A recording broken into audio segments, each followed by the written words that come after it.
Buenos días. Este video tiene como fin el comunicar y compartir nuestra opinión e investigación que elaboramos acerca de cómo los movimientos sociales han influido en la formación de la democracia, empezando desde el año 1950 hasta la actualidad. Compartiendo opiniones con una compañera, investigando en diferentes fuentes de información e incluso sabiendo de nuestros conocimientos que nos han otorgado profesores, coincidimos con una opinión o un pensamiento que une nuestras ideas, que es el de poder decir que todos los estudiantes, trabajadores o estudiantes de algún otro nivel académico hacen este tipo de movimientos, marchas y cosas por el estilo, ya que tienen una necesidad hacia el gobierno o hacia nuestros presidentes, no lo sé, en la ley en general en México. Pues estos movimientos tienen como fin el expresar las necesidades del pueblo, ya que en comparación de México y otras naciones, otros países, no contamos con el pensamiento ni con lo económico para poder llevar a cabo una sociedad al 100%. Alumnos de primaria, secundaria y bachillerato son los que más sufren debido a las acciones malas que toman los gobiernos conforme a la economía. En mis 18 años que tengo, me ha tocado ver actualmente muchos movimientos acerca de feministas, acerca de estudiantes y, como lo vuelvo a repetir, se respeten esos derechos. Lamentablemente no he podido ser testigo de que el gobierno pueda corresponder a esas demandas que hace la población. En el 2020 que estamos, nuestro gobierno ha hecho un buen trabajo, pero no significa que pueda quitar todo lo malo y todo lo de nuestra historia. Así que poco a poco se podría ir complementando. Por eso vamos a tratar los temas a continuación. El primer tema al tocar debe ser el movimiento estudiantil y la importancia de este movimiento de 1968 para la construcción de la democracia en México. En primera quiero recalcar que el movimiento estudiantil del 68 sentó las bases para alcanzar las libertades que se gozan actualmente en el país. Sabemos que este movimiento fue iniciado por estudiantes a los cuales no se les escuchaba, no se les pedía opinión y no se les tomaba la importancia. Eh, Puedo empezar a decir que este movimiento despertó la conciencia y la importancia que debe existir entre la negociación pacífica entre las autoridades de gobierno y la población. Porque después de que sucedió una masacre, tristeza o en general un movimiento en el que hasta el día de hoy, 2020, seguimos recordando. Se supone que se tuvo que haber evitado la violencia y los estudiantes lo único que querían era que se escucharan y que se les impartieran los derechos que necesitaban. Después del año 1968 se tomó conciencia del significado de ser ciudadano y ahora podemos decir que México es una república de la que todos somos dueños. ¿Y por qué entre comillas esto?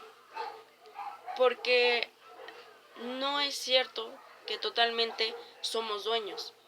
Sigue habiendo corrupción, sigue habiendo mucha violencia y obviamente como una sociedad tecnológicamente avanzada, tenemos muchos medios de comunicación para saber qué es lo que realmente está pasando. Han habido muchas marchas, muchas alzadas de voz por cualquier tipo donde sabemos que ya debemos alzarnos cuando están violando nuestros derechos. Este movimiento fue un despertar de la conciencia de las libertades, de los derechos de la ciudadanía. Hasta el día de hoy sabemos que si están violando tus derechos, puedes ir y exigir que te respeten. Aunado a esto, hablando del segundo tema, que es el impacto de las políticas económicas socialismo y capitalismo en el desarrollo de las democracias. El socialismo, recordando el significado, es una doctrina sociopolítica y económica basada en la propiedad y la administración colectiva de los medios de producción con el fin de alcanzar una distribución más viada a la riqueza. El socialismo se basa en una sociedad justa, la injerencia colectiva o estatal y la administración de medios de producción para regularlos y centralizar el poder económico. El socialismo en la democracia ha sido una importancia muy grande, ya que este mismo, dependiendo al gobernador, al presidente o al gobierno en general que nos está guiando, dependiendo mucho de lo que a nosotros como pueblo nos quiere ayudar, tanto como robar, ha avanzado muchísimo.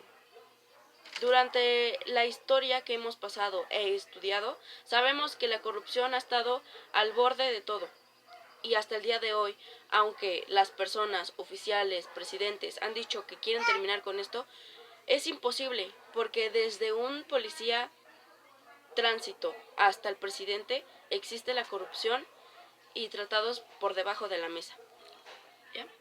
Hablando del capitalismo, sabemos que es un sistema económico que se basa en la propiedad privada de los medios de producción, así como el principio de libertad del mercado, cuyo objetivo es la acumulación de capital.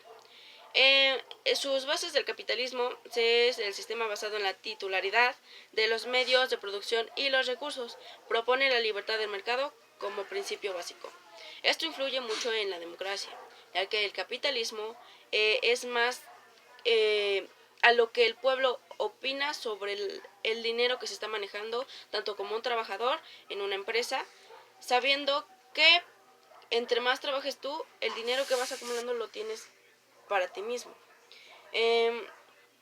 La libertad del mercado quiere decir que la producción, por ejemplo aquí en México, te va a llevar a un negocio mucho más grande y no internacionalmente. Por ejemplo, nosotros aquí consumimos cosas de otros lugares, ya sea en Estados Unidos, de China, y lo que esto propone es de que los productos que México hace sea pagado para el mexicano y no para otras instituciones internacionales.